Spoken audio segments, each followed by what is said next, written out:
The day we got divorced, my ex-husband pressed a bank card into my hand. I was so angry I never used it. Then one day, I walked into a bank, checked the balance, and froze on the spot. The day Ethan Cole and I officially ended our marriage was on a gray, overcast morning in a small, sterile room at the Manhattan City Clerk's office. The white-painted walls were so bright they made my head feel empty the moment I stepped inside. The air was a mix of antiseptic alcohol and the faint, dusty smell of old paper, the familiar, cold, and impersonal scent of a place that processed human lives into paperwork. We sat side by side, a space the width of a single fist between us. That space had once been filled with the warmth of our breath, a shoulder to lean on, a familiar comfort. Now, it felt like an impassable canyon. I didn't look at him, and he didn't look at me.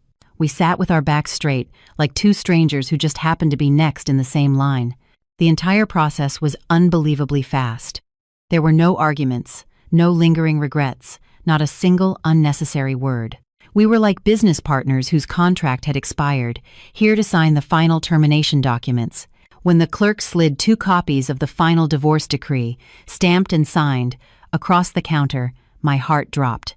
It was over. 7 years of my youth, a marriage I thought would last a lifetime, was now summarized on a single, thin sheet of paper. I reached out for my copy, my fingertips as cold as ice. Ethan picked up his. From beginning to end, he never once glanced my way. His profile was still as handsome as I remembered, but there was a dark shadow of stubble on his jaw, and the skin around his eyes was tight with exhaustion. I knew he was in the middle of a massive, multi-billion-dollar financial project. In the grand scheme of his packed schedule, divorcing me was probably just another task to be checked off. We walked out of the building, one slightly ahead of the other. The midday New York sun beat down on my skin, but it felt dry and harsh, offering no warmth. Just as I was about to turn toward the subway station, I heard his voice from behind me. "Chloe." I stopped, but didn't turn around. I was afraid that if I did, the fragile shell I'd painstakingly built around myself all morning would shatter.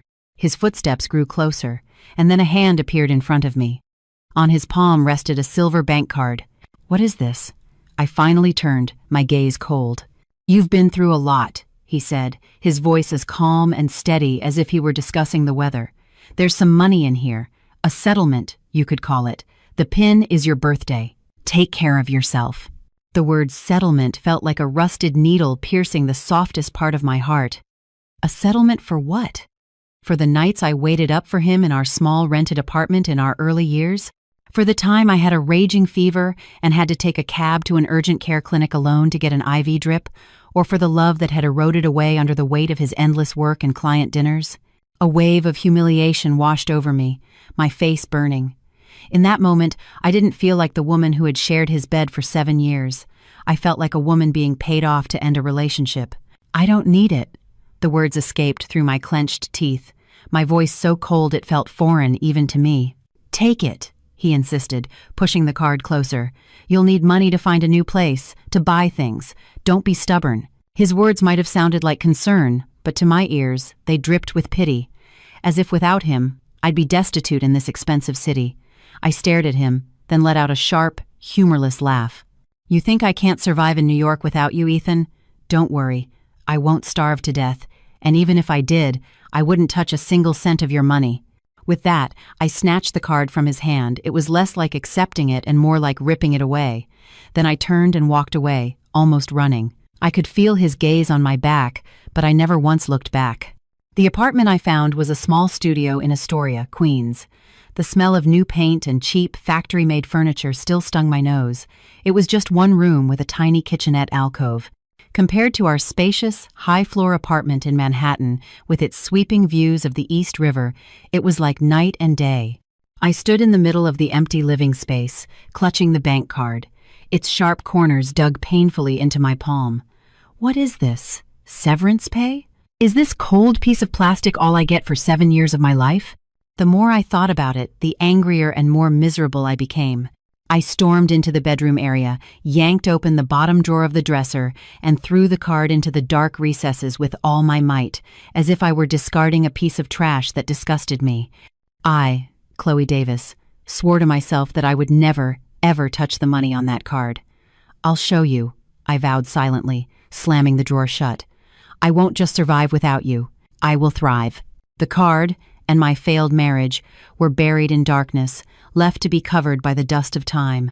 I had no idea then that 2 years later, that same card would reconnect us in a way neither of us could have ever predicted. After the divorce, I began my life alone in New York in earnest. There was no one to nudge me to go to bed, no late-night dinner to prepare for a husband returning home, no familiar sound of a key in the lock in the dead of night. The first night in that small studio, I lay with my eyes wide open, staring at the ceiling, listening to the distinct beat of my own heart. It wasn't loneliness from missing him, but from a profound emptiness, a void so vast I had no idea how to fill it.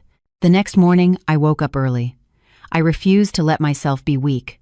I had chosen to walk away with my head held high, and I wouldn't allow myself to drown in sorrow.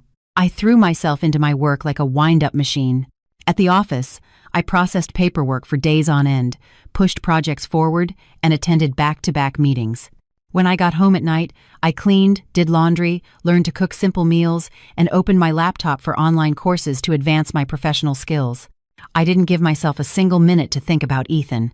In my most exhausting moments, the thought of the bank card, tucked away in the back of that drawer, would surface. Each time, I pushed myself harder. I had to be stronger. I refused to look back, and I wouldn't allow myself to.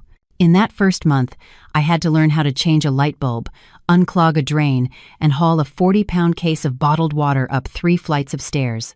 My shoulders and hands ached, but I didn't cry. I just laughed and told myself, "See? You can do it all without a man." On weekends, instead of holing up in my room whenever he used to be away on business, I signed up for a yoga class near my apartment. In the evenings, I'd ride my bike to Gantry Plaza State Park to breathe in the fresh air, watching people walk their dogs and couples laugh together. Sometimes, a pang of sadness would hit me, but I would quickly turn my head away. 1 month, 2 months, then half a year passed. The wound in my heart didn't disappear, but it slowly began to form a scar. I no longer flinched when someone called my name in a tone similar to his. I stopped subconsciously checking my phone at midnight. I was getting used to being alone. That first year was the hardest of my life. I lost a noticeable amount of weight, but my eyes grew brighter, more determined. I lived with extreme frugality, meticulously tracking every expense. It wasn't about the money itself, it was about building a sense of security. In a city like New York, being broke meant you didn't even have the right to be weak. My best friend, Mia, worried about me. "Chloe, don't push yourself so hard. Do you want me to set you up with someone?" I just smile and shake my head. "No thanks. I'm too busy making money right now. Men are just a distraction." Mia would sigh. "You've always been so stubborn." I knew she cared, but I didn't want anyone else in my life just then. I needed time to stand firmly on my own 2 feet without leaning on anyone. By the end of that year, I received an outstanding performance review at work. My direct supervisor called me into his office and promoted me to assistant project manager. My salary increased by nearly 50%. Holding that first new pay stub, for the first time, I felt truly proud of myself. It was an achievement I had earned through my own efforts, not by standing beside someone else. I used some of my savings to buy more furniture for my little studio, a gray sofa, a floor lamp that cast a warm yellow glow, and a few small potted plants. I even adopted a small cat I named Cloud. Every evening, coming home to find Cloud curled up on the sofa made the place feel a little warmer. My life was gradually getting back on track. It was calm, stable, and completely void of Ethan. I deliberately avoided any news of him. I never asked our mutual friends and never looked him up on social media. We were, I told myself, 2 parallel lines that had once crossed but were now destined to move apart forever. The bank card lay in the drawer, gathering dust. I had almost forgotten it existed. As I entered my 2nd year of independence, my career flourished. I was managing my own team. The pressure was immense, but so were the opportunities.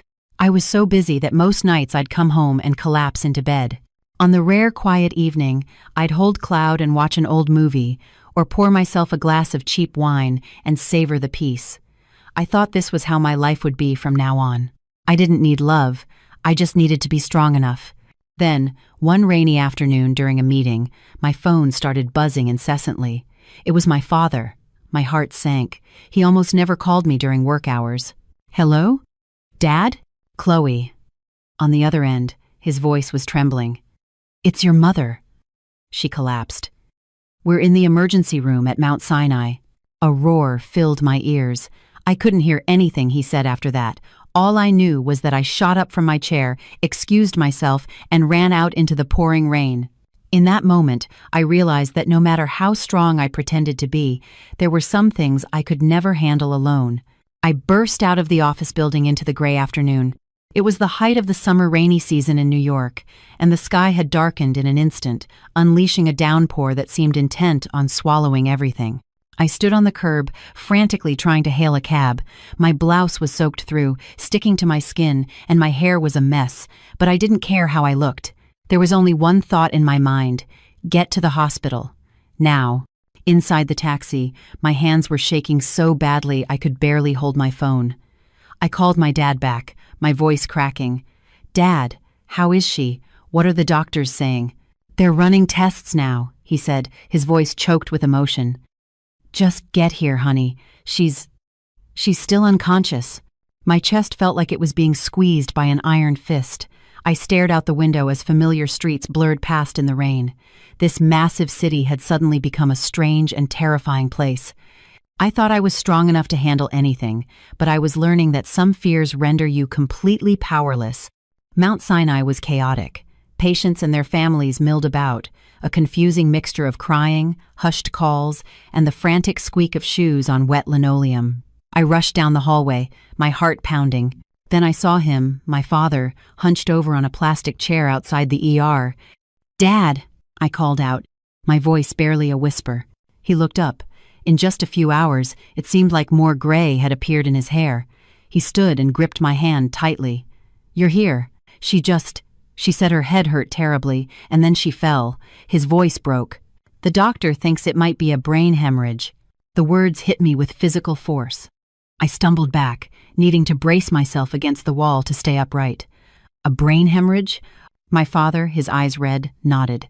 "They're doing a CT scan, but they said it doesn't look good." We waited, sitting on the cold chairs outside the emergency room doors. Every minute felt like an hour. I stared at the closed doors, my mind flooded with memories of my mother, a woman who had devoted her entire life to her family, always telling me not to worry about her, to just live well. And now, she was lying behind those doors, her life hanging in the balance. About 30 minutes later, a doctor emerged. His expression was grave, his voice firm. "Family of Sarah Davis?" My father and I shot to our feet. "That's us." The doctor glanced at a chart in his hand. "Your mother has suffered an extensive cerebral hemorrhage. Her condition is critical. We need to perform surgery as soon as possible to remove the hematoma. If we don't, it could be fatal." I felt the blood drain from my face. What are the chances of success, doctor?" "Around 70%. However, the cost will be significant. Including the surgery, ICU stay, and post-operative care, you'll need to be prepared for around $80,000. $80,000. The number struck me like a hammer. My legs felt weak. My father stammered, "Doctor, is there any way to reduce that?" The doctor shook his head.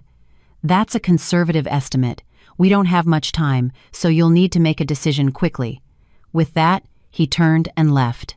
I stood there, frozen. For a normal family like ours, $80,000 was a fortune. I quickly opened my banking app and checked my savings. After 2 years of working nonstop, I had managed to save about $25,000. I showed the phone to my dad. "This is all I have." He sighed, pulling a worn passbook from his pocket. "We have about $6,000 at home. We were saving it for a rainy day. I just never thought it would be this." Together, we had $31,000, less than half of what we needed. A suffocating tightness gripped my chest. Time was my mother's life, and we didn't have the money. Without another thought, I picked up my phone and started calling everyone I could think of. Friends, colleagues, distant relatives. "Hi, Mia.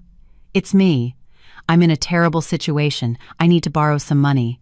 My mom needs emergency surgery. Anything you can spare would help." Mia was silent for a few seconds. "Oh, Chloe, I can put together 2,000. I'll wire it to you right now." My throat was tight. "Thank you. Thank you so much." I immediately dialed another friend. "Mark? Hi, it's Chloe. Something urgent has come up. I was wondering if I could borrow $1,000 for a little while. I can write up a formal IOU." He hesitated. "Chloe, I just bought a new car, so cash is tight. Could you get by with 500? "Yes. Of course. Thank you, Mark." Call after call, one humbling request after another. I had never felt so small. Some people helped, others apologized and declined. I didn't blame any of them. I knew money was never easy. After nearly 2 hours, I had managed to raise another $12,000. In total, we had about $43,000. We were still almost $40,000 short. A nurse came out again. "Have you made your decision? We need to move the patient to the OR." My father gripped my arm, his voice trembling. "Chloe, what if we just ask them to do the surgery first? Tell them we'll figure out the rest of the money later?" I looked at the ER doors, tears streaming down my face. I knew that's not how hospitals worked. Without the payment, they couldn't proceed. I stumbled back and sank into a chair, my mind a chaotic mess. I hated myself. Hated that I hadn't saved more, that I'd thought just getting by was enough. If anything happened to my mom, I would never forgive myself. In that moment of absolute despair, an image flashed through my mind. The dark drawer in my small apartment, the silver bank card. I sat bolt upright, my heart hammering. I immediately shook my head. No. No way. I made a vow. That's Ethan's money. Using it would be admitting I was wrong, that I needed him. My pride, everything I had built myself up on for the past 2 years, would crumble. But then I looked at my father. He sat with his back hunched, his hands clasped together, staring desperately at the operating room doors. And beyond those doors was my mother, fighting for her life with every passing second. Pride, dignity, self-respect. What did any of that matter right now? I closed my eyes, tears falling onto the back of my hand. "Chloe, you can endure any pain, but you don't have the right to gamble with your mother's life." I shot to my feet, my voice hoarse. "Dad, I'm going home for a bit. I think I have a way. You stay here with Mom. Call me if anything changes." My father grabbed my hand. "Be careful." I turned and walked quickly away from the hospital, a storm raging inside me. I knew that by taking this step, nothing would ever be the same. But if I didn't, I would live with regret for the rest of my life. I left the hospital in a daze. The rain had stopped, leaving behind puddles that reflected the yellow glow of the streetlights. The city was still bustling, cars rushing past endlessly, but in my eyes everything was blurry, like a scratched film. Sitting in the back of the taxi, I clenched my fists, trying not to sob out loud. I thought I was so strong. For 2 years, I had been independent, self-reliant, never asking for anything, never looking back. I was proud of that. But in the space of a single afternoon, all that pride had been pushed to the edge of a cliff. In the face of my mother's life, I had no other choice. The taxi stopped in front of the old apartment building where I lived. I paid the driver and rushed up the stairs. Each step felt twice as heavy as usual. My heart was pounding violently. I couldn't tell if it was from exhaustion or fear. I opened the door to my apartment. The familiar scent of my small life washed over me, but it no longer felt like a safe haven.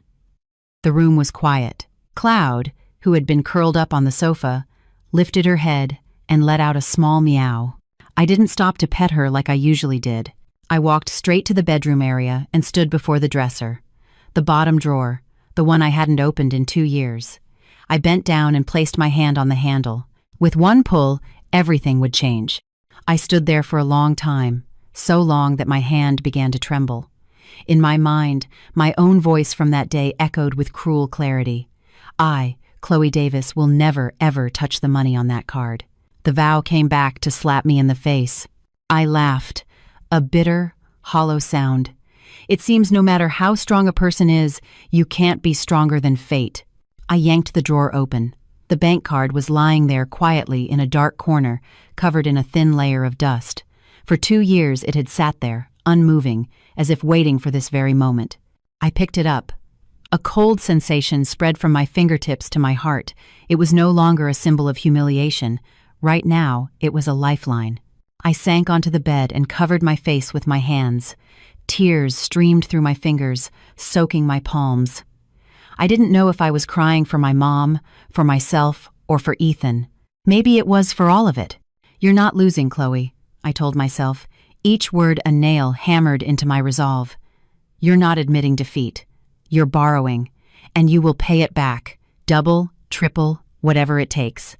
As long as Mom is alive." I stood up, quickly changed my clothes, and put the card in my wallet. Before leaving, I took one last look around the room. This little apartment had watched a defeated woman slowly get back on her feet, and now it was watching her bow her head for the first time in 2 years. The bank's ATM was right on the corner. It was late now, and the vestibule was brightly lit. I stood in line, my heart burning with impatience. The woman in front of me was making a withdrawal, her movement slow. I suppressed the urge to tell her to hurry. When it was my turn, I stepped forward. My hand holding the card was shaking so much I almost dropped it. I took a deep breath and inserted it into the slot. The screen lit up, prompting me for a pin. My birthday. A date he once remembered so well, the day he would send a gift no matter how busy he was. When we were in love, I took it for granted. After the divorce, the memory was just bitter. I raised my hand, hesitated for a second, then keyed in the numbers. Each beep felt like a drumbeat against my heart. PIN accepted. I swallowed hard. Several options appeared on the screen: cash withdrawal, transfer, balance inquiry. I had to know. I had to see how much was in there. I couldn't just blindly take money like a thief. With a trembling finger, I pressed balance inquiry. The screen loaded for a few seconds. That short wait felt like an eternity. My heart was pounding so hard I was sure the person behind me could hear it. And then, the numbers appeared. I froze on the spot. I blinked, then blinked again. I leaned closer to the screen, reading the digits one by one, from left to right. It wasn't tens of thousands of dollars. It was hundreds of thousands. The account balance was beyond anything I could have imagined. This is impossible. I stumbled back a step, my heart racing wildly. I thought I must be seeing things. 2 years ago, he said it was a settlement. I had assumed it would be a few tens of thousands at most. But this amount, it made no sense. No matter how successful Ethan was, there was no reason for him to give me this much money in a divorce. Was it a bank error? Was I using the wrong card? I quickly ejected the card and checked the bank name and the numbers again. It was the right one. The one he had given me on the day of our divorce. I didn't dare withdraw any money. A profound sense of unease washed over me. I had to get clarity. I turned and walked straight into the bank's main lobby. It was almost closing time, but I pulled a number and sat down to wait, clutching my purse. The number from the ATM screen kept replaying in my mind, each time making my chest tighten. When my number was called, I went to the teller's window and handed her the card and my ID.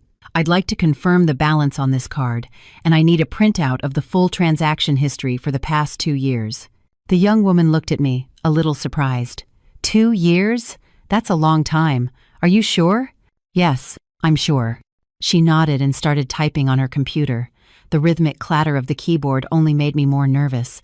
The printer in the back whirred to life, spitting out white sheets of paper, one after another. 1 page, then 2, then 3. As the stack of paper grew thicker, my heart began to pound. I had a feeling something was waiting for me in those pages, a truth I had never considered, a truth that was about to change everything. The teller organized the papers and passed them to me through the slot. "Here you go, ma'am. The current balance is..." She read out the exact same number I had seen on the ATM. I barely heard the rest. My ears were ringing. I took the stack of statements, my hands trembling so much the papers rustled. I moved to the side and sat down in a waiting chair, taking a few deep breaths to steady myself. Then I opened the first page, the first transaction. The date was 2 days after our divorce. Deposit, $200,000. The memo line was blank. I let out a small sigh of relief. At least this part made sense. This must have been the settlement he mentioned. But it was the very next line that made me stop. The 15th of the following month. Deposit, $3,000. Memo, living expenses. My heart dropped. I flipped to the next page. And the next. Every single month, on the 15th, like clockwork, $3,000, living expenses, for 2 years, without missing a single month. I felt my body go rigid. I couldn't believe my eyes. A lump formed in my throat. I kept turning the pages, my hands shaking more violently now. Besides the regular deposits, there were others. December of last year. Memo. For a warmer coat. It's getting cold. My birthday. Memo. Happy birthday. Christmas. Memo. Christmas money. Each short phrase felt like a blade, both painful and warm. I felt like I couldn't breathe. For 2 years, while I had been so proud of surviving without him, he had been on the other side of the city, steadily sending me money, silently, quietly. Sitting in the busy bank lobby, I let my tears fall onto the transaction history. I had misunderstood him. For 2 whole years, I had completely and utterly misunderstood him. I sat motionless in that bank chair for a long time, oblivious to the people coming and going, to the automated voice calling out numbers. In my hands, I held the stack of papers, the ink still fresh. They were thin, but they felt as heavy as stone. Each short memo, each neat number, it wasn't just money. It was time. It was persistence. It was an emotion that had been carefully wrapped and preserved for 2 years. For 2 years, I had lived on pride. For 2 years, he had lived in silence. I thought that bank card was a humiliation, but it was the only way he knew how to stay by my side after I had turned my back and walked away. No calls, no texts, no interruptions, just sending money, as regularly as breathing, as if doing so would give me a safety net, even if I never knew it was there. My throat ached. I felt so foolish, so pathetically naive. I had created a narrative of him in my head and had believed it for 2 years. The truth, meanwhile, was held quietly and tenaciously within these transaction statements. I wiped my tears, took a deep breath, and put the statements in my bag. This was not the time for self-recrimination. My mother was waiting. I needed money, and I needed it now. I went back to the teller. I need to withdraw $50,000 in cash, and please wire the rest of the balance to this account at Mount Sinai Hospital. The teller was a bit taken aback by the large amount but nodded and began the process. I signed the forms with a trembling hand, my mind a blank slate. When the stacks of cash were placed in front of me, they felt impossibly heavy. Every bill was an apology I hadn't made, a 2-year-long misunderstanding. I left the bank, clutching the money bag. It was completely dark now, the streetlights glowing. The city was as bright as ever, but a storm was raging in my heart. I hailed a cab, gave the hospital address, and slumped into the seat. Covering my face with my hands, I let the tears come again, this time uncontrollably.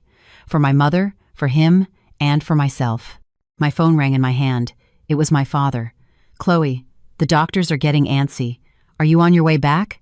"I'm coming right now, Dad. Don't worry." After hanging up, I stared at my phone screen. My finger hovered over my contact list. His name, Ethan Cole, was still there. A name I had deleted and resaved and deleted countless times. We hadn't spoken in 2 years. I had no idea how to even begin. But I knew if I didn't call him now, I would regret it. I pressed the call button. Each ringtone stretched on for an eternity. My heart was beating so hard it hurt. I was terrified he wouldn't answer, that he'd changed his number, that he no longer wanted to hear my voice. On the 4th ring, the call connected. "Hello," his voice. Low and a little raspy, tinged with a familiar weariness. With that single word, my defenses crumbled. Everything I had suppressed for 2 years came rushing out.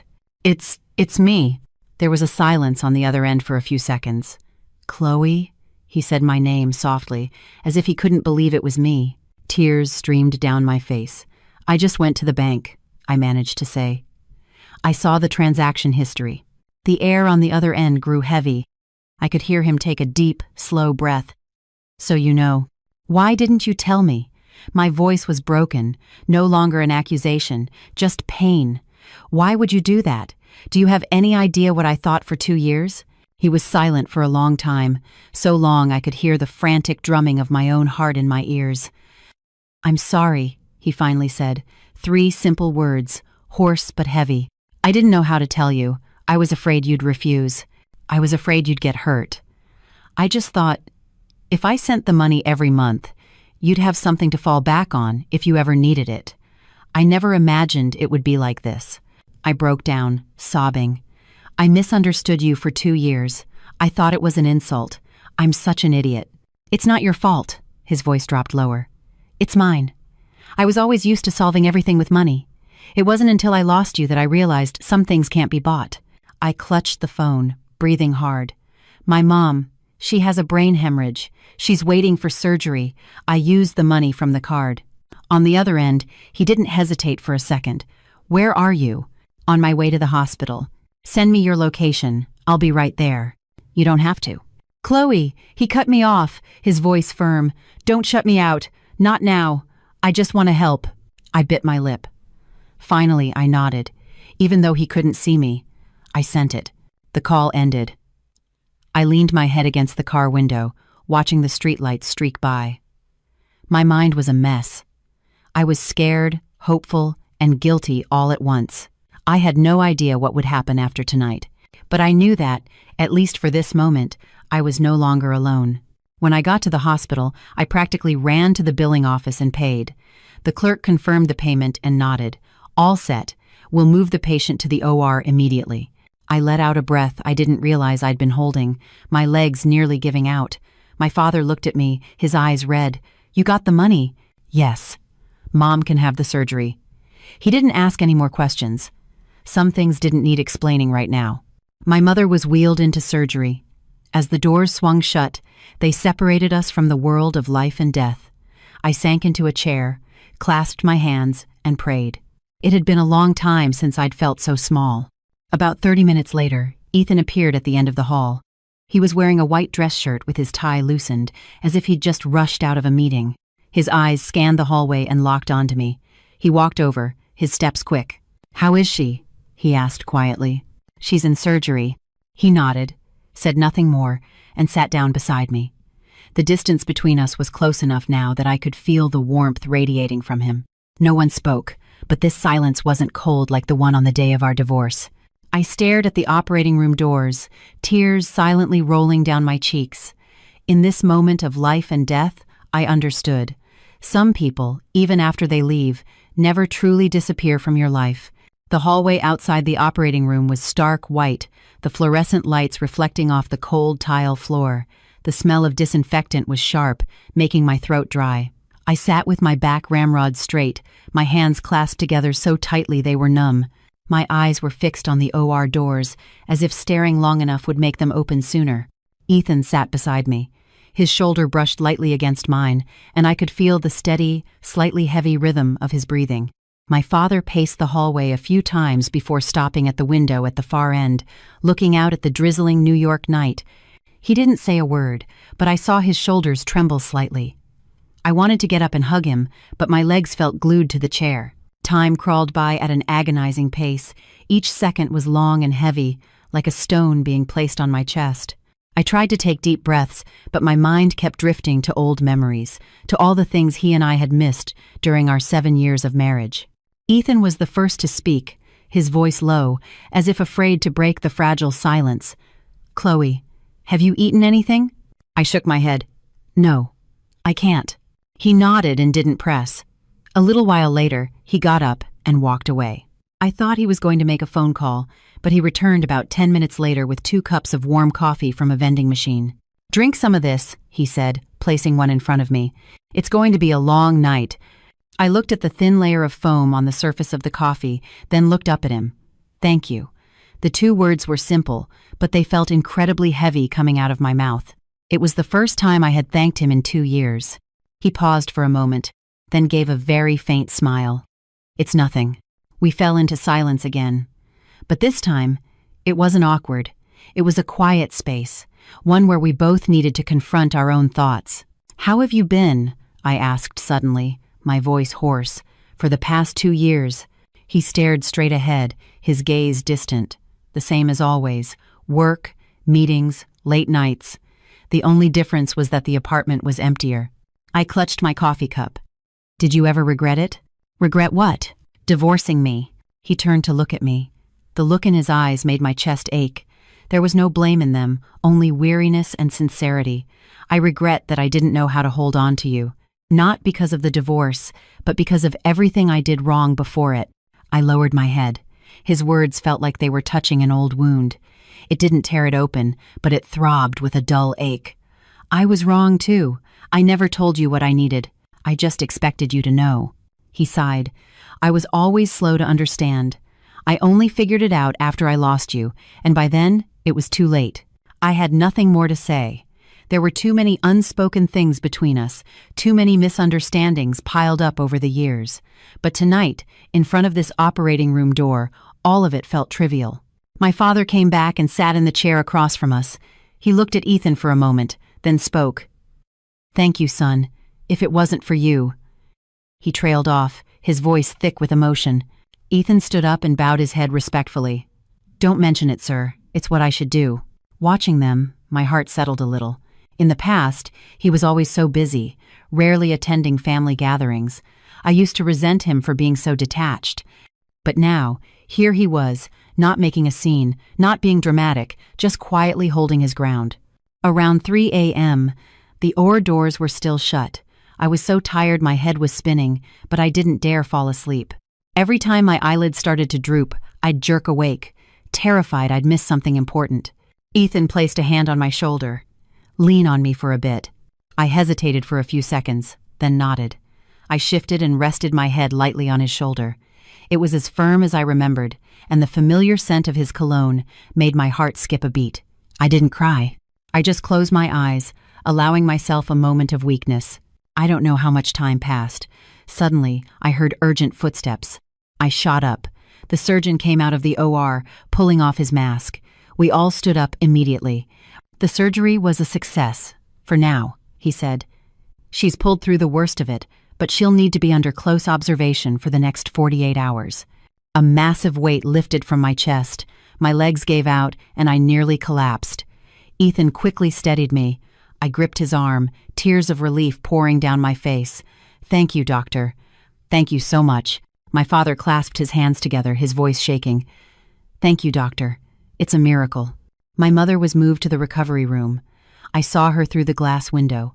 Her face was pale, but her chest was rising and falling in a steady rhythm.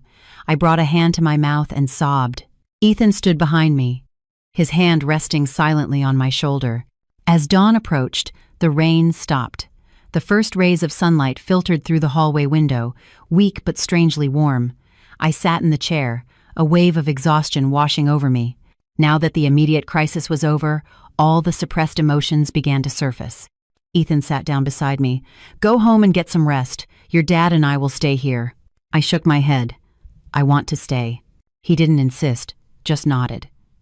We sat in silence again, but this time, my heart was less tense. It felt as though, during this long night, we had crossed some invisible line together. "If I hadn't called you that day," I asked very quietly, "would you have ever known?" He looked at me, his gaze deep. "I wouldn't have known, but I would have kept sending the money, until the day you used it, or until the day I was no longer around to send it." His words made my heart ache. I looked back at him. I had so much I wanted to say, but in the end, only one thing came out. "You're such an idiot." He smiled. A tired but relieved smile. "Yeah, I am." We looked at each other, saying nothing more. After hearing the doctor say my mother was stable, it felt like all the strength had drained from my body. I sat slumped against the plastic chair in the hallway, my mind blank. Ethan handled the paperwork, signed consent forms, and discussed the future treatment plan with the doctor. He managed everything with a quiet, calm efficiency, without needing help from anyone. Watching his back as he moved through the hospital, a strange sense of familiarity washed over me. It was like years ago, when he was my only anchor in this vast city. My father went to buy some congee for my mother, following the nurse's instructions. That left just Ethan and me outside the recovery room. The glass door remained shut, separating us, but just seeing my mother's steady breathing was enough to calm my heart. "Drink some water." Ethan handed me a bottle. I took it and drank a few sips. My throat was parched, and the cold water helped clear my head. "Thank you for everything," I said, my voice very soft but this time without hesitation. He looked at me. His eyes held a flicker of surprise before he slowly shook his head. "Don't thank me. I didn't do it to be thanked." I bit my lip, but I don't know what I would have done without you. He didn't answer right away. After a moment, he said, "If I hadn't called, I wouldn't have known about your mother either. But if I had been given the chance, I would have done the exact same thing." I turned my head away, my eyes stinging. His words were calm, but they hurt my heart more than any accusation could have. As the morning wore on, the hospital grew busier. My mother was still in the recovery unit, and visitors weren't allowed. I went out for a bit to buy some personal necessities. When I returned, Ethan was still there, right where I had left him. "Aren't you going to work?" I asked. I took time off. I was surprised. "This is more important than my project," he said simply, without a trace of hesitation. A small tremor went through my heart. I had once resented him for always putting work first. But now, hearing him say this, I didn't know whether to feel happy or sad. In the afternoon, the doctor allowed us to visit my mother for a short time. My father and I put on gowns and entered the room. My mother lay on the bed, looking noticeably thinner, a white bandage wrapped around her head. I took her hand. It was frail, but still warm. "Mom, it's me," I whispered. She didn't respond, but her eyelashes fluttered. I was so overjoyed my throat tightened. My father stood beside her, tears rolling down his cheeks. I glanced back. Ethan was standing outside the glass door. His gaze followed me, quiet but full of concern. After leaving the room, I leaned against the wall and let out a long sigh of relief. Ethan walked over. "She's okay." I nodded. "Yes, thanks to you." This time, he didn't argue. He just looked at me, his eyes softening. We sat down and talked about practical things, hospital bills, care schedules, long-term treatment plans.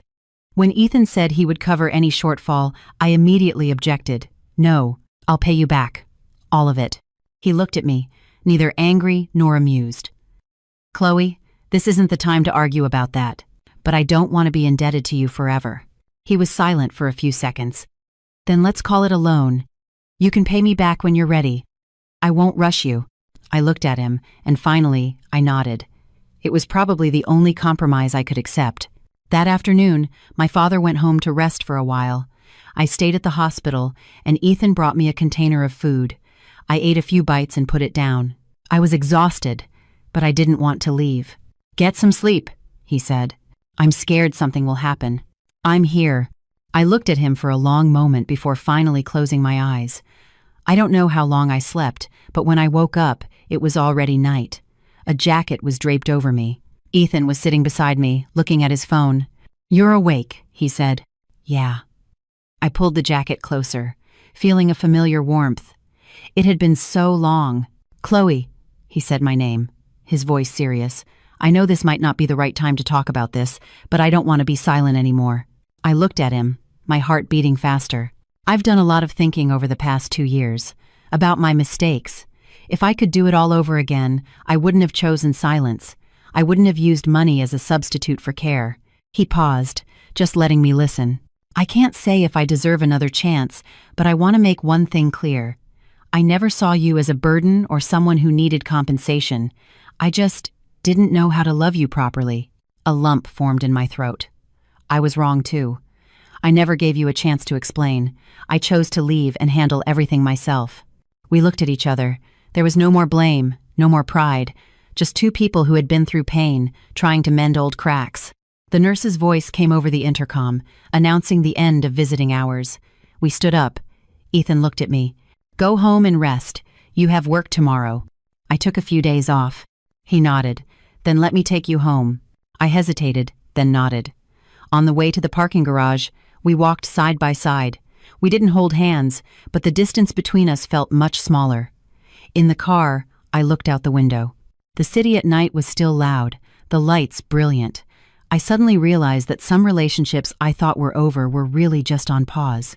And some people I thought had walked far away were actually standing quietly in place, waiting for me to look back. When the car stopped in front of my building, I turned to him. "Ethan?" "Yeah?" "Thank you for not leaving." He gave a very faint smile. "I never went anywhere." Those words made my heart tremble. I opened the car door and got out, but my heart no longer felt as heavy as before. I knew the road ahead would be long and not necessarily easy, but at least I no longer had to walk it alone in the dark. The following days unfolded in a slow but tense rhythm. My mother was still in the ICU, with only a few minutes of visiting time allowed each day. My father and I took turns staying at the hospital. Ethan showed up almost every day. Sometimes he would arrive before me. Other times he would stay late into the night. He wasn't talkative or overly expressive.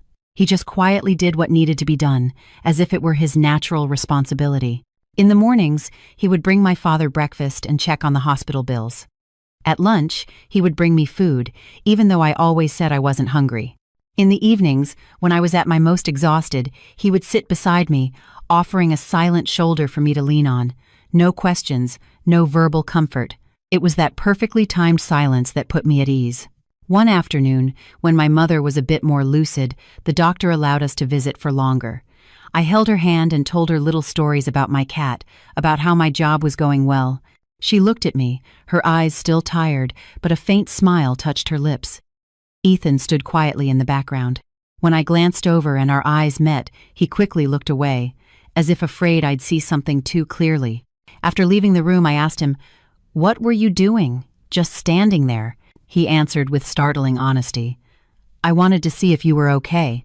That simple answer left me speechless. I realized he had always put me first, in his own way. It was just that before, I had never seen it. One evening, my father went home to rest, leaving me alone in the hallway. I sat watching people come and go. Ethan sat down beside me and handed me a paper bag. "What's this?" "Open it." Inside were a pair of soft slippers and a thin shawl. "I figured your feet must hurt from standing in those shoes all day," he said, "and it gets cold in the hospital at night." I was stunned. The old Ethan would never have noticed such small details. I looked up at him. "You've changed." He gave a slightly self-deprecating smile. "I'm learning." "Learning what?" "How to show I care in a way that doesn't make you uncomfortable." I laughed. It was the first genuine, relaxed laugh I'd had in days. The sound echoed in the empty hallway, small but enough to chip away at some of the darkness in my heart. On the rare occasions we had some downtime, we talked more. Not the tense conversations of the past, but about everyday things.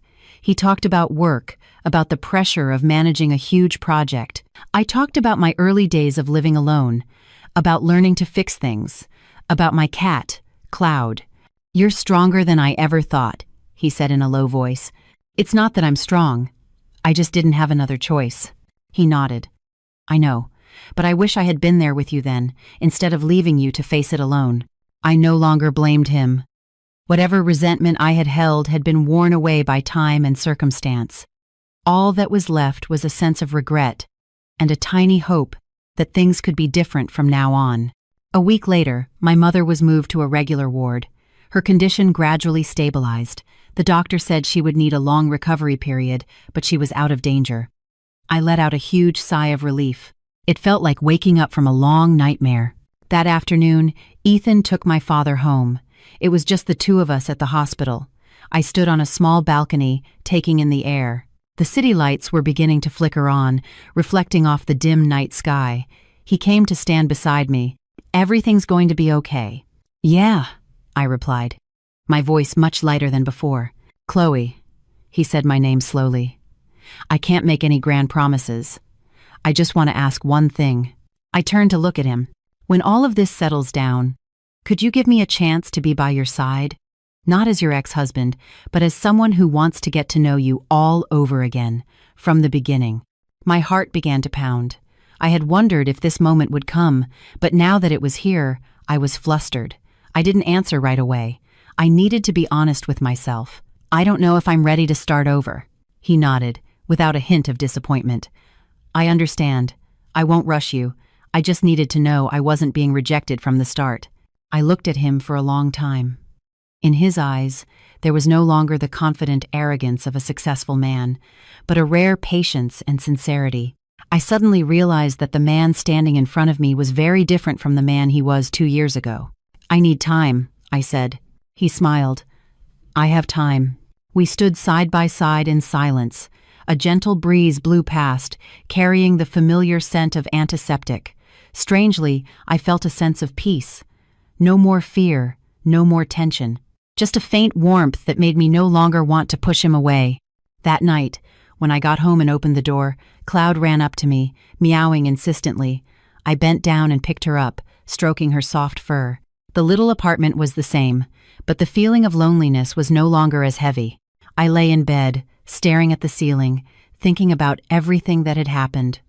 2 years ago, I believed that being strong meant not needing anyone. Now, I understood something different. Being strong doesn't mean rejecting all care. Sometimes, it takes just as much courage to let someone in. My phone buzzed. It was a text from Ethan. "Home yet?" "Yes." "You should get some sleep. I'll be at the hospital in the morning." I stared at his message, then typed a reply. "Okay. You get some rest too."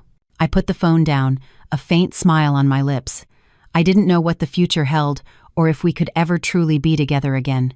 But at least for now, when I thought of the word us, I was no longer afraid. In the days that followed, my life slowly settled into a new rhythm. My mother was moved to a regular ward. Though still weak, she was more alert, able to hold conversations and eat thin porridge. My father stayed with her at night, and I would take over during the day. Ethan usually stopped by in the evenings after work. He never overstayed his welcome or intruded, simply asking how things were before quietly leaving. It was as if he was afraid of getting too close and making me uncomfortable. I realized he was being incredibly careful. The old, assertive Ethan who would do things without asking because he thought he knew what was best for me was gone. Now, every small action left plenty of room for me to choose.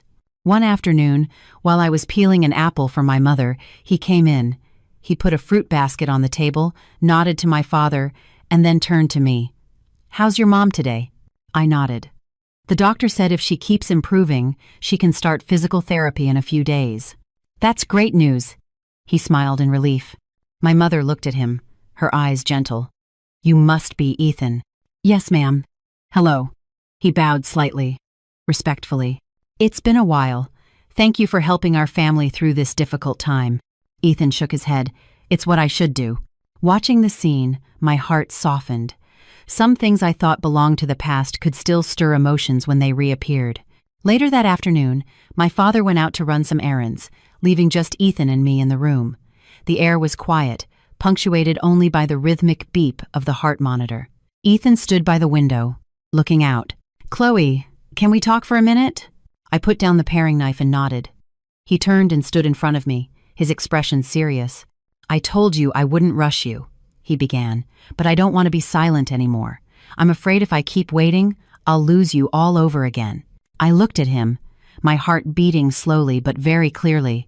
"I can't promise I'll be a perfect man, but I can promise that from now on, I will talk to you about anything that concerns us.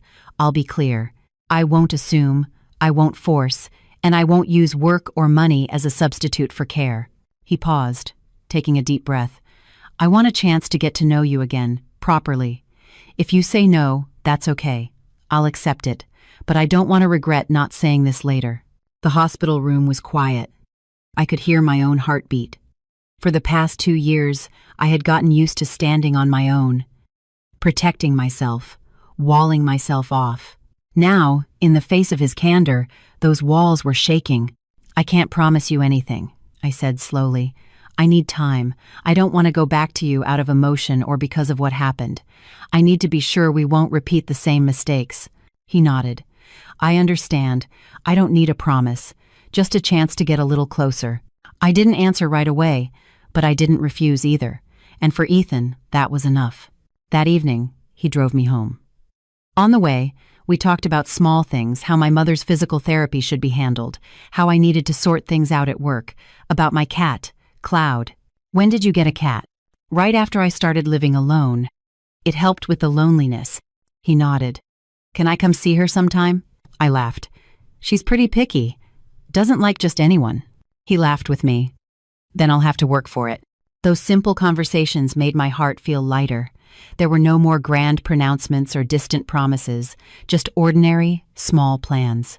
A few days later, my mother was transferred to a rehabilitation center. I took another week off work to help her settle in.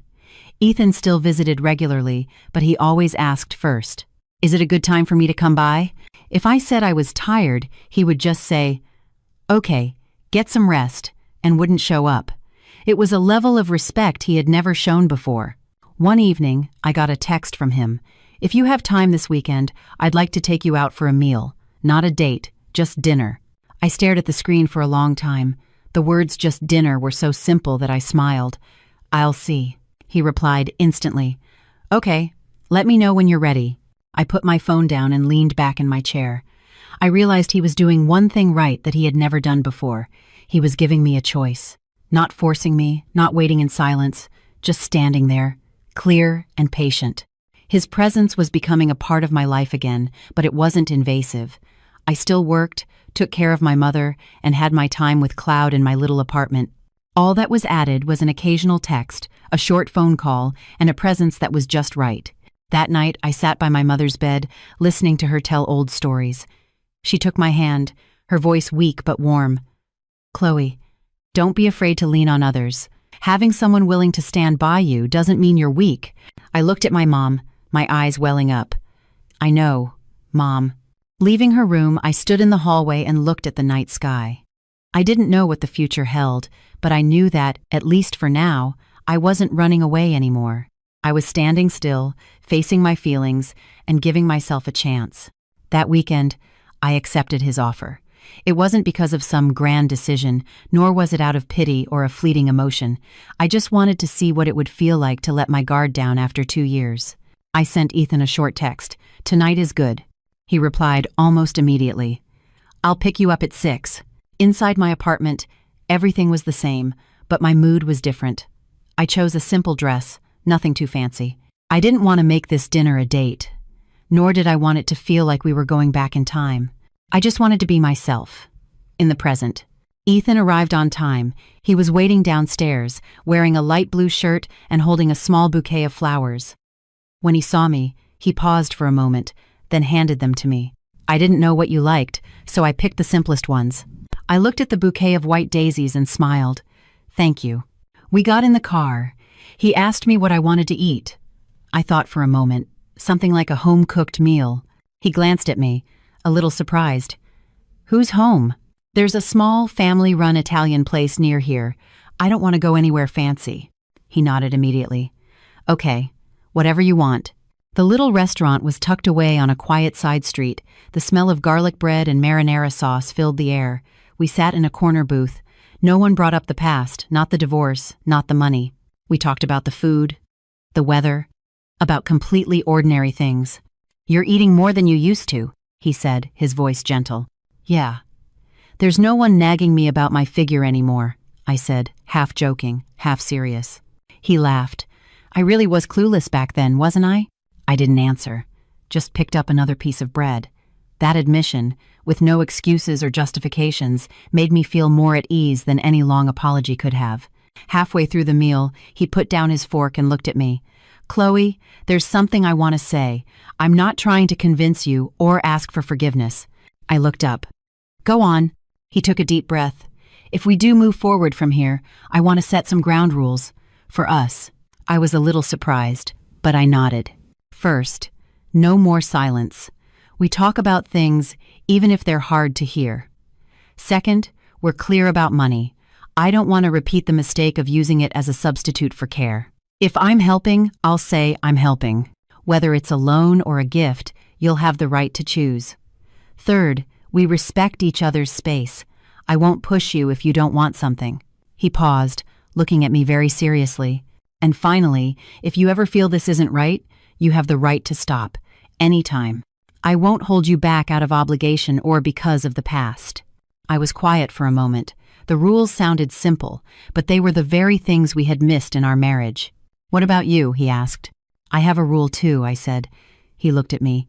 "I won't sacrifice myself to save a relationship. If I ever feel like I'm just enduring, I will say so. And if things can't change, I will leave." He nodded without a hint of hesitation. "I accept that." Dinner ended on a comfortable note. After leaving the restaurant, we walked for a bit. The streetlights cast a yellow glow on the damp pavement, and a cool breeze blew. Ethan stopped. "Chloe, I know I have no right to ask for more, but I still want to ask, are you comfortable being here with me now?" I thought about it with complete honesty. "Yes, but I'm still scared." Scared of what? Of getting my hopes up again, only to be disappointed. He nodded. Then let's go slow. With no great expectations. Looking at him, I suddenly felt a sense of relief. Maybe this was the right way to begin. In the weeks that followed, we saw each other more often, but always kept a comfortable pace. Sometimes it was a quick coffee after work. Other times we'd visit my mother at the hospital together and then go our separate ways. There were no more floods of texts, no feeling of being controlled. My mother quickly noticed the change. "You two are making progress," she said, her voice playful. "I don't know, Mom. We're just trying." My mother smiled. "Trying is good. It means you feel at peace." Her words echoed in my mind all day. Peace. 2 years ago, I thought peace meant not needing anyone. Now, I understood that peace was having someone by your side who didn't make you lose yourself. One evening, Ethan came to my apartment for the first time since the divorce. I was a little nervous. Cloud stood on the sofa, watching him with wary eyes. "She doesn't like strangers," I warned him. He bent down and slowly extended his hand. "Hi there." Cloud didn't come closer, but she didn't run away either. I laughed. "That's progress." He didn't stay long. Before he left, he stood at the door. "Thank you for letting me in." "Thank you for respecting my space," I replied. We looked at each other. There was no hug, no hand-holding, but I knew something was being carefully rebuilt between us. That night, lying in bed, I thought about our dinner, about the rules, about the comfort of not having to try so hard. I wasn't sure what the future held, but I was sure of one thing. If we started again, it would begin not with sacrifice, but with conversation. After that first dinner, Ethan and I entered a strange new phase. We were no longer husband and wife, but we weren't exactly lovers either. We were like old friends learning how to meet again, slowly and carefully. I still went to work every day, took care of my mother in the evenings, and occasionally met him for a simple coffee or meal. Everything seemed peaceful, but there was always a taut string in my heart, one that felt like it could snap at the slightest pull. I knew my fear had never really disappeared. It had just subsided. One Monday morning, as I was walking into a meeting at work, the front desk called me. "Miss Davis, you have a visitor." I looked up and saw a woman standing by the reception desk. My heart stopped. It was Jessica, Ethan's former assistant, the same woman I had suspected, been jealous of, and fought with him about until we were both exhausted. "Chloe, it's been a while," she said with a smile. It was a familiar smile, but now it sent a chill down my spine. "Hello. What can I do for you?" I tried to remain composed, but my hands had clenched into fists. "Do you have a minute?" We went to the cafe across the street. Jessica ordered an iced tea. I just got water. I wasn't in the mood for anything else. "I hear you and Ethan are seeing each other again," she said, getting straight to the point. I looked at her. "Who told you that?" "Ethan did." I frowned slightly. Ethan had never told me he'd discussed us with anyone else. A familiar, uncomfortable feeling began to rise. "I don't mean any harm," she said. "I just think there's something you should know." I waited silently for her to continue. "Back when you two were married, there was nothing more than a professional relationship between us, but I know that closeness hurt you." I gave a faint smile. "Are you here to apologize?" Jessica shook her head. "Not exactly. I'm here to tell you that Ethan isn't a man who changes easily. He can make a lot of promises, but when work calls, he will always put it first." I looked her straight in the eye. "So what do you want me to do?" "I just don't want you to make the same mistake twice. You were hurt so badly 2 years ago. I'm sure you haven't forgotten." Her words hit my deepest fear right on the head. I remembered the nights I had waited alone, his texts saying he was busy, the endless arguments. I took a deep breath to keep my voice from trembling. "Thank you for the reminder, but what happens between Ethan and me is for me to decide." Jessica looked at me, her expression unreadable. "I just hope you don't get your hopes up too high." With that, she stood up and left. I remained in my seat. The faint peace I had felt over the past few days had been shattered. I didn't want to admit it, but her words had planted a seed of doubt in my mind. That afternoon, Ethan came to pick me up to visit my mother. I looked at him, Jessica's voice echoing in my head. I wanted to ask, but I was afraid of the answer. In the car, he said, "You seem a little tired today." "Yeah. Work was busy." He nodded and didn't press. At that moment, his respect only made me more confused. I didn't know if I should feel relieved or distant. At the hospital, my mother was asleep. He and I sat in the hallway. The silence stretched on. Finally, I spoke. Jessica came to see me today. He turned to look at me, a flicker of surprise in his eyes. What did she say? About you. About the past. He was silent for a few seconds, then sighed. I'm sorry. I shouldn't have discussed us with anyone else. Then why did you? He looked at me with complete honesty, she asked, and I didn't want to hide it, but I never thought she would go to you. I bit my lip. She said you wouldn't change, that in the end, you'd always choose work. He didn't respond immediately. He looked down the hall, where the light cast a white glow on the wall. Chloe, I won't deny it. Work is still a huge part of my life, but I'm learning how to keep it from swallowing everything else. He turned back to me. I can't promise I'll become a completely different person, but I can promise that when you feel left behind, I won't be silent like before. I will listen, and I will adjust. I looked at him, my mind in turmoil. His words were sincere, but the fear inside me couldn't be erased by promises alone. I need time to believe that. He nodded. I know. We fell into silence again, but this time there was a palpable distance between us. I realized that getting back together wasn't just about facing the present, it was about confronting the ghosts of the past. That night, I went home late. I sat on the sofa, and Cloud curled up beside me. I stroked her fur, my heart heavy. I asked myself if I was being too hard on him. But then I remembered the lonely nights from before, and I knew I couldn't just ignore that fear. My phone buzzed. It was a text from Ethan. I'm sorry if I made you uncomfortable today. If you need space, I'll back off. I stared at the message for a long time. He wasn't arguing, making excuses, or pressuring me. That was something the old him would never have done. I need some time, I texted back, but don't disappear. I won't, came the swift reply. I'll be here. I put down my phone and closed my eyes. I knew this was a turning point. I could either bravely face my fear, or I could let it dictate all my decisions. The road ahead was far from easy, but at least this time, I no longer had to walk in the dark. After that conversation, Ethan and I truly did slow down. It wasn't a cold, awkward distance, but a conscious step back. He no longer texted every day or constantly asked how I was. He would just send a short message now and then to let me know he was still there. I did the same.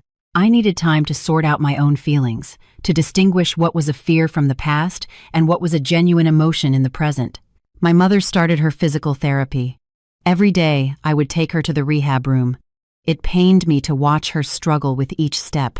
Sometimes she would cry from the exhaustion, and all I could do was hold her hand tightly. Chloe, your old mother is causing you so much trouble. Don't say that, Mom. As long as you get better, I'm happy. In those moments, I realized that no one can be strong all the time. Sometimes, admitting your weakness and leaning on others isn't failure. It's honestly acknowledging your own limits. One afternoon, after taking my mother back to her room, I sat alone in the hospital hallway. It was drizzling outside, the raindrops tapping lightly against the glass. I opened my phone and scrolled through old photos. A picture of Ethan and me from our newlywed days. We were both so young, our eyes full of hope. Photos from short trips, from hurried dinners filled with laughter. I asked myself, where did we go wrong? It wasn't that we didn't love each other. We did. We just didn't know how to protect that love. My phone rang. It was my friend Mia. How are you doing these days? A little better than before. Mia was quiet for a moment. I heard you and Ethan are seeing each other again. Yeah. Have you really thought this through? I sighed. No. But I'm thinking, Mia chuckled softly. Chloe, I'm not taking sides, but you need to be clear about something. Are you afraid of the Ethan of today, or are you afraid of your memory of the Ethan of the past? Her words hit me like a ton of bricks. I sat there, stunned. I was scared of getting back with my ex too, she continued. But I finally realized that the thing that scared me most wasn't him.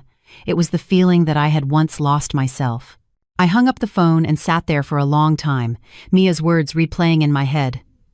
What am I afraid of? That he won't change? Or that I'll put my trust in him again and get hurt by my own hand? That night, I went home earlier than usual.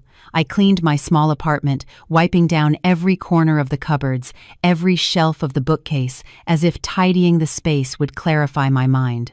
I opened the bottom drawer of the dresser, the one where I had buried the bank card for 2 years. It was empty now. I remembered how I had thrown it in there, vowing never to touch it. That vow was broken. Not out of weakness, but for my mother's life. And because of that, I had seen another truth about Ethan. He wasn't trying to buy me off with money. He was using it to maintain a faint connection, just in case I ever needed it. I sat on my bed, closed my eyes, and asked myself with complete honesty, if Ethan had never been my husband, if he were a new person who appeared in my life at this moment, would I give him a chance? The answer came faster than I expected. Yes. I wouldn't love him with the same blind sacrifice as before, but there was affection, a cautious trust, and a tiny hope that we could try again in a different way. The problem wasn't with him. It was with whether I had enough courage to stop the past from dominating the present. The next day, I was the one who texted Ethan first. "Are you free tonight? I need to talk." He replied a few minutes later. "I'm free. Where should we meet?" "That old cafe near my office." "Okay, I'll be there." That cafe was where I used to sit and wait for him to get off work. As I walked in, the familiar smell of coffee calmed my nerves. Ethan was already there, sitting at a window table. He stood up when he saw me. "I ordered you a coffee." "No, thanks." I sat down across from him. For a long while, I said nothing. He didn't rush me, just waited patiently. "I've been thinking for the past few days," I finally said. He nodded. "I'm scared. I'm scared of a lot of things. But I realize I can't let fear stop me from moving forward." He watched me intently, his gaze unwavering. "I'm not promising to be your wife again. I'm not promising to love you like I used to. But I'm willing to give you a chance. Not out of pity, not out of debt. Just because I want to see if we can do better." He was silent for a few seconds, then smiled. It was a faint smile, but I could clearly see the relief in it. "I don't need any other promises. This chance is more than enough. But I have one condition," I said. "Name it. If, during this process, I feel like I'm starting to lose myself, I will stop. And you have to respect that." He nodded, his voice firm. "I promise." We sat there, finished our coffees, and made some small talk. There were no confessions, no vows. Just two adults who, after a lot of pain, had decided to open a new path for each other without knowing how far it would go. On the way out, Ethan stopped at the cafe door. "Chloe, thank you." "For what?" "Not for giving me a chance, but for having the courage to be honest with yourself." I looked at him and smiled faintly. "Thank you for waiting." We parted ways there. On my way home, I felt much lighter. No more feeling of being forced, no more vague fears. Just a decision made with a clear head. I knew there would still be many challenges ahead, but at least I would no longer let the past hold me captive. After I said I would give him a chance, things didn't magically change like in a romance novel. There was no grand courtship, no roses filling the trunk of a car, no heart-stopping vows. Ethan began to pursue me again in a very different way. Slowly, carefully, and sometimes with an almost comical clumsiness. He started with the smallest things. A single text in the morning, around the time I usually woke up. "It's going to rain today. Don't forget an umbrella." Nothing more. I'd reply, "Okay," and put my phone down, a small warmth spreading in my chest. He had cared before, but it had been a kind of instruction. Now, it was a reminder, leaving the choice up to me. Our meetings were simple. Sometimes it was a noodle soup place in a back alley, other times a street-side cafe. Once, he suggested taking me to a fancy restaurant, but I turned it down. "I don't really like those places." He immediately nodded. "Okay, let's get pizza next time then." I laughed. I realized he was no longer trying to prove he could provide for me, but was learning to listen to what I actually wanted. My mother was getting better and better. Physical therapy was tough, but her spirits were much higher. Ethan would visit sometimes, but not too often, and he always asked first. Each time he came, he would chat with my mom for a bit and then leave, never staying so long that she would get tired from having company. One day, my mother smiled gently at him. "You're so busy, yet you still make time to visit. Thank you." He replied very politely, "Not at all. If you're ever feeling tired, please tell me not to come." My mother looked at me. her eyes seeming to understand everything. "Chloe, choose carefully, and then decide." I nodded.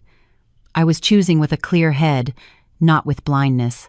At work, I started focusing more on my career. I took on a new project, and the pressure was immense. There were days I worked late, feeling ready to collapse. Ethan never complained that I was busy or blamed me for not having time. He would just send a single text, "I'm downstairs. Let me know if you want to eat something." If I said no, he would leave immediately. If I agreed, he would wait in the lobby, never coming up to the office or interrupting. Once, I asked him, "Doesn't it hurt your pride to always be waiting outside like that when you're seeing someone?" He smiled. "I'm seeing a grown woman, not an 18-year-old girl who needs to be coddled." His words made me pause. I suddenly realized he was seeing me for exactly who I was now. Not an ex-wife, not someone who needed to be taken care of, but an independent woman with her own world. But not everything was smooth sailing. Sometimes, old memories would surface without warning. One evening, we were having dinner when his phone rang. He looked at the screen, hesitated slightly, then got up and went outside to take the call. Watching his back, my heart sank. A familiar feeling washed over me, the feeling from years ago, when I would wait alone while he was busy somewhere out of reach. When he came back and saw how quiet I was, he sat down. "A client," he explained, before I even had to ask. "An urgent call. We're going to talk again tomorrow." I nodded, but the unease lingered. He watched me closely. "What are you thinking?" I hesitated, then decided to be honest. "I'm scared. I'm scared of that feeling of being left behind." He was silent for a few seconds. "Thank you for telling me. I'll be more mindful. If something urgent comes up, I'll tell you beforehand instead of leaving you to guess." An adjustment, not an apology. I realized this was the biggest difference between the man he was now and the man he used to be. Another time, I was the one who told him I needed a weekend to myself, that I didn't want to see anyone. He simply replied, "Okay, rest well. Let me know when you feel like meeting up." No blame, no assumptions, no sulking. I was starting to feel safe enough to voice my needs, something I had always swallowed in the past. As time went on, our relationship progressed, not quickly, but steadily. No one was rushing, and no one was hiding. I still lived in my small apartment, worked, took care of my mother, and had time for Cloud. Ethan was a part of that life, but he didn't consume all of it. One evening, he came over to my place. Cloud was more used to him now and even let him pet her a few times. He smiled like a little boy. "She's accepted me." I laughed along. "It took long enough." He looked at me. "I'm not afraid of waiting." We sat on the sofa and watched an old movie. We didn't lean on each other or hold hands. But when I got up to get some water, he naturally followed and got me a glass. They were small gestures, but they came with no pressure. "Chloe," he said my name. "Yeah? I don't know where we're headed in the future, but I want you to know that this time, I'm really serious." I looked at him calmly. "I know. And I'm serious about protecting myself." He nodded and smiled faintly. "I respect that." That night, when he was leaving, I stood at the door and watched him go. I no longer felt that vague sense of fear. I knew I was taking slow but steady steps, and no matter the final outcome, I wouldn't have any regrets, because I hadn't betrayed myself to save a relationship. I climbed into bed and held Cloud in my arms. Outside, the city lights were still bright. I thought about the road ahead. We might fall in love again, or we might not. But what mattered was that this time, I was no longer a woman who placed her entire life in someone else's hands. And if I did fall in love again, it would be a love born not of endurance, but of clarity. I thought that once we learned to talk, listen, and slow down, everything would be smooth sailing. But life doesn't move in a straight line. Just when you think you can take a deep breath, a wave comes along, as if to test whether the foundation you've built is strong enough. It happened on a morning at the beginning of the month. I had just walked into a conference room when my phone rang. It was Ethan. It was rare for him to call at this hour, so I was a little surprised. I excused myself and stepped out to take the call. "Chloe, I have to go on an emergency business trip," he said, his voice low. "So suddenly?" "Where to?" "Chicago. There's a serious problem with the project. I'll have to be there for at least 2 weeks, maybe longer." I was silent for a few seconds. 2 weeks. 2 years ago, that amount of time had been the beginning of countless misunderstandings. "I know what you're thinking," he said, before I could ask. "I'm not calling to ask for permission. I'm calling to inform you, to be clear. I'm going to be busy, very busy, but I won't disappear. I'll contact you once a day, no matter how late it is." I took a deep breath. "You should go. Work is important." He paused. "You're not mad?" "I'm worried, but I'm not mad," I said, with complete honesty. He let out a long sigh. "Thank you for being honest." I hung up and went back into the meeting, but for the rest of the morning, I couldn't focus. I asked myself if I was ready to face this challenge, or if the old fears would swallow me whole the moment he was gone. Ethan left that same day. That evening, he sent me a text from his hotel. "Arrived. Had an emergency meeting, so couldn't call. Have you had dinner?" I stared at the message, my fingers hovering over the screen, before replying, "Yes. Get some rest." The first few days went by okay. He texted consistently, though sometimes it was very brief. Sometimes it was just a single, "Work is done." Other times, "Exhausted. Let's talk tomorrow." I didn't demand more, and I didn't overthink it. I tried to maintain my own rhythm. Work, visit mom, come home to Cloud. But by the first weekend, I started to feel a strain. Not because he wasn't paying attention, but because an old voice in my head started whispering, "It's going to be the same as before. You'll be the one waiting again." That evening, I called him. He picked up after a few rings. "Chloe? Are you okay?" he asked immediately. "I'm fine, but I need to talk." He was silent for a moment. "I'm in a meeting with a client right now. Can I call you back in an hour?" The words were ordinary, but my heart sank. In the past, an hour often meant the whole night. "Okay," I said, trying to keep my voice steady. "I'll call you, I promise." I hung up and put my phone on the desk. I got up and paced around the room. Cloud watched me, confused. The hour passed with excruciating slowness. I kept checking the clock. 15 minutes, 30, 45. My chest started to feel tight. "Calm down, Chloe. Don't let the past drag you down," I told myself, but my mind was in turmoil. Exactly 1 hour later, my phone rang. It was Ethan. "I'm sorry, the meeting ran a little over. Have you been waiting long?" I closed my eyes. "Yes." He was quiet, then said, "I'm listening." His words surprised me. No explanations, no excuses, just, "I'm listening." "I'm scared," I said in a low voice. "I'm scared of this feeling, of waiting, of having to calm myself down all alone. I'm scared of it." He didn't interrupt. "I'm not going to deny that I'm busy right now, but I don't want you to have to handle those feelings alone. This time, I'm here to listen." I took a shaky breath. The tightness in my throat eased a little. "I don't want to fight. I just want you to know that when you say wait, it brings up a lot of bad memories for me. I understand, and thank you for telling me now, instead of holding it in." He paused. "If I can't call back in an hour, I'll text you beforehand so you're not left guessing. And if you feel anxious, you have the right to tell me to end the call. I won't be angry." I sat down in my chair. The tension in my shoulders suddenly released. "Okay." We exchanged a few more short words and hung up. That night, I slept better than I expected. Not because he was close, but because I knew that this time I didn't have to guess anymore. The second week passed slowly but steadily. Sometimes he was so busy he could only send a single text in the middle of the night.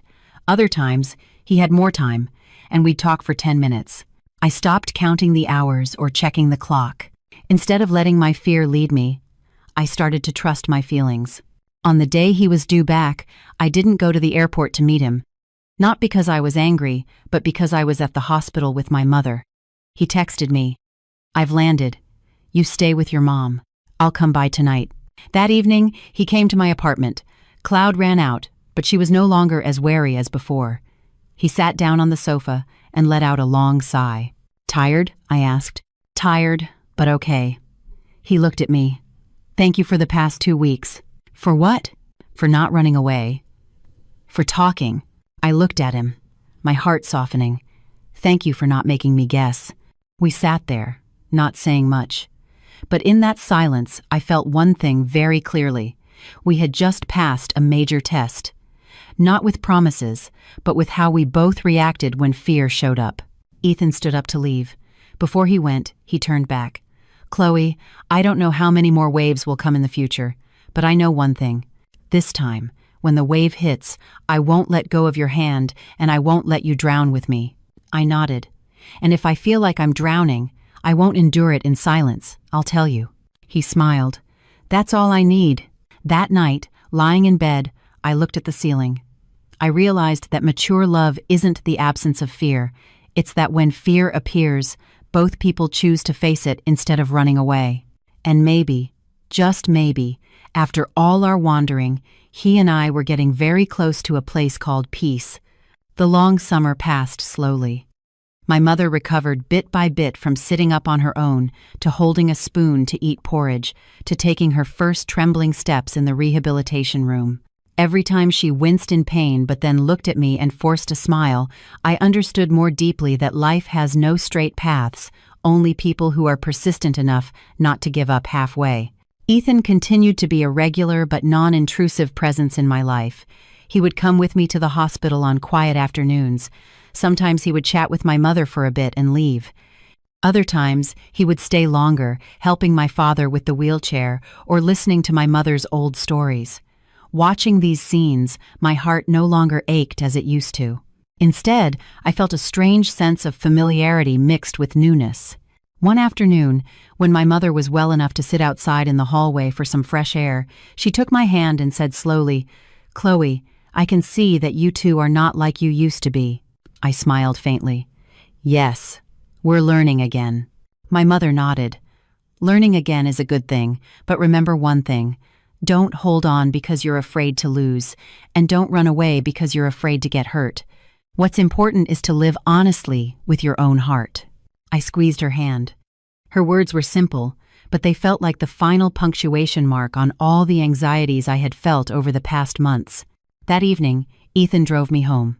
On the way, the city lights came on, reflecting off the car windows in long, shimmering streaks. He didn't turn on any music, just drove slowly, creating a quiet space for us. "Chloe," he said my name. "Yeah? I want to ask you something. I'm not trying to force you or jump to conclusions." I turned to look at him. "Go on." He took a deep breath. "Do you think we're heading in the right direction?" I was silent for a few seconds, then answered with absolute honesty. "Yes. Not because I'm certain about the future, but because in the present, I don't feel like I'm forcing myself to endure anything." He smiled, his eyes softening. "Me too." The car stopped in front of my apartment building. I opened the door and got out, but I didn't rush off. He got out of the car too and stood in front of me.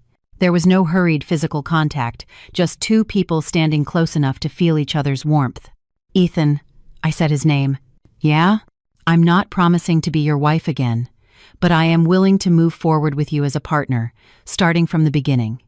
If one day I feel this isn't right, I will tell you. And if you feel it's not right, you have to tell me too." He looked at me for a long time, then nodded, his voice thick with emotion. "I agree. And I promise that this time I won't leave you alone in silence." We didn't hug or kiss. We just looked at each other, like two people who had finally seen the shore after a long storm.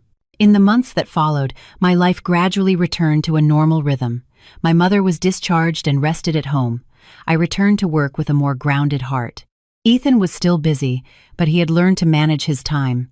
Sometimes he would stop by in the evening for a quick dinner with me before going back to work. Other times, on the weekend, we would take my mother for a walk in the park, watching people exercise and listening to the wind in the trees. One day, while tidying up my small apartment, I opened the old drawer where I had kept the bank card. The drawer was empty, but my feelings were no longer empty. I smiled to myself. What was once a symbol of humiliation, then a means of salvation, had ultimately become the greatest lesson of my life. That evening, I told Ethan the story. After listening, he said only one thing.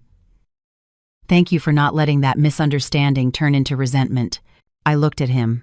"Thank you for using your time to change, instead of using your money to hold on to me." We looked at each other in silence. In that moment, some things didn't need to be said. 1 year after my mother's collapse, on a sunny afternoon, Ethan stood on the balcony of my apartment, holding my hand and looking out at the city. Chloe, I don't know what the future holds, but if I can walk it with you, I'm willing to go as slowly as we need to. I squeezed his hand lightly. I won't ask you to go fast. Just ask you to go with me and not leave me behind. He nodded. I promise.